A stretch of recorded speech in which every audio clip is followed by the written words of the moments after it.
cemetery ng kapatid ko. Dalaw-dalaw pag may time ng aking mother. Hello. Andito yung lugar namin. Yan yung lugar namin. Yan ang kapatid ko. Yan. Kakain kami ng ice cream ng aking kapatid. Dito kami sa ilalim ng malaking puno sa may munisipyo namin. Yun. Ayan o. Kain tayo. May marimar dito sa kawayan. Yan ako yan. Yan. Walang magawa sa buhay. Naglalakad. Naglalakad lang kami going to cementerio mga mother.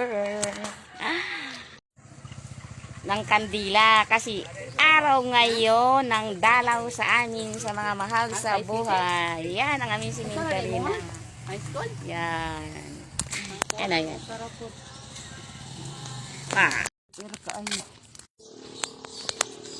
Ayan, yung lugar ko. Ayan.